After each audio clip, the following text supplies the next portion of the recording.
नौ दिवसीय गीता ज्ञान महायज्ञ का चौथा दिन समाप्त। गीता ज्ञान महायज्ञ के आयोजक भूपेंद्र यादव, सोशल प्रिंस संजीव यादव समनीमा, जदयू नेता सह पूर्व छात्र नेता रंजीत कुमार, सत्येंद्र यादव, उमेश यादव, मुकेश कुमार, चट्टान सिंह सहित बख्तियारपुर वासी शामिल रहे हैं।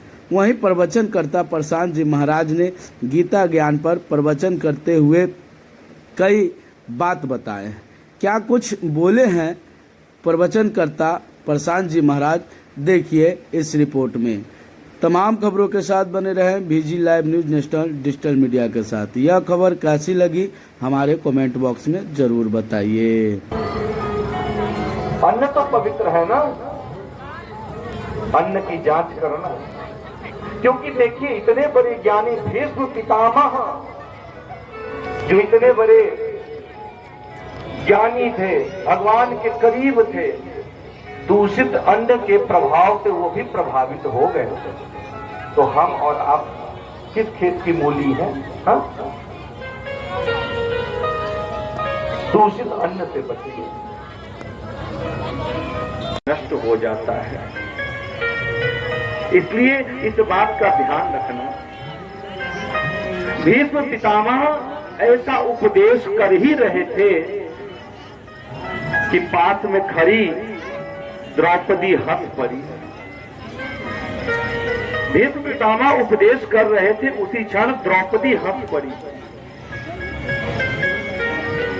हंसते हुए द्रौपदी को भीष्म पितामह ने देखा और कहा कि पुत्री, तुम हंस क्यों रही हो? पुत्री, जैसा भजन के समय कर देते हो वैसा कर देता। श्री राधे, श्री राधे, राधे। पुत्री, तुम क्यों हंस रही हो? द्रौपदी ने कहा कि पितामह कुछ नहीं, ऐसे ही।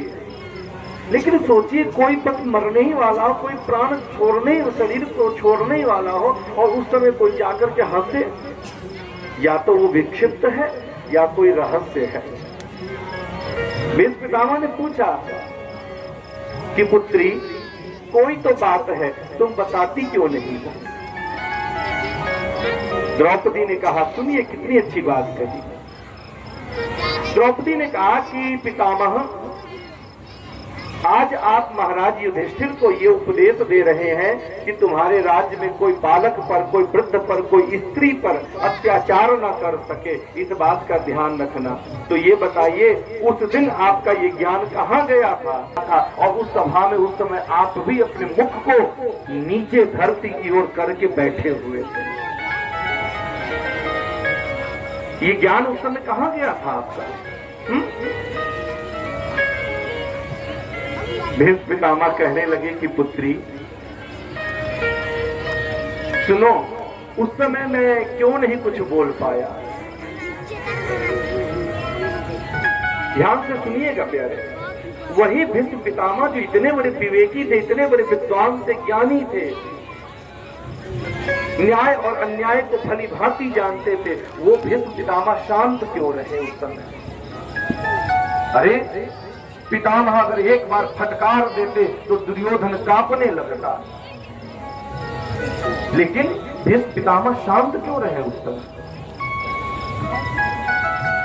पितामह ने कहा, भीष्म ने कहा कि पुत्री, उन दिनों में कौरव के शासन में रह रहा था, कौरव राज्य कर रहे थे, और उन्हीं के शासन में, उन्हीं के महल में मैं भी रह रहा था। कौरव जो राज्य कर रहे थे वो न्यायी ढंग से नहीं था, वो अन्याय के साथ राज्य कर रहे थे। चाहिए वहां भी लगाएं और जहां नहीं लगाना चाहिए वहां भी लगाएं। अगर कर 10% लगाना है तो उस समय 35% लगाया जाता है। अन्याय के साथ राजकोष को भर रहे थे ये कौरव, और उसी अन्याय के धन से अन्न आ रहा था महल में, और उसी अन्न को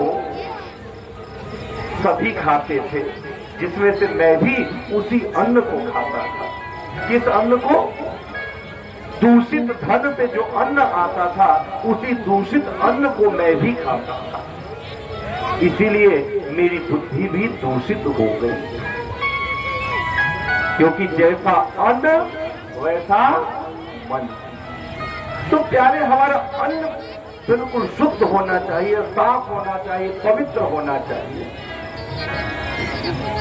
याद रखिएगा, लोग कहते हैं कि पता नहीं महाराज, हम लोग पूजा पाठ सब करते हैं, लेकिन देखिए हमारे घर में सभी एक दूसरे के जान के दुश्मन हुए पड़े हैं, एक दूसरे से सब लड़ते रहते हैं, आपस में प्रेम नहीं है हमारे यहाँ।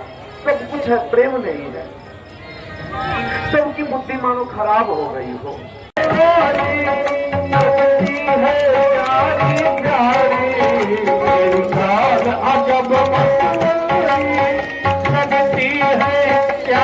प्यारी पायल की तो दुनिया के, पायल की तो दुनिया के, बलिहार सावरे, बलिहार सावरे, तेरी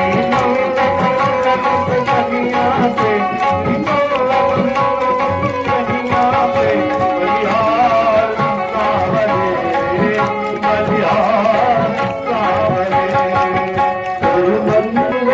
कन्या से, मंद मंद मुख कन्या से, बलिहार सावरे, बलिहार सावरे।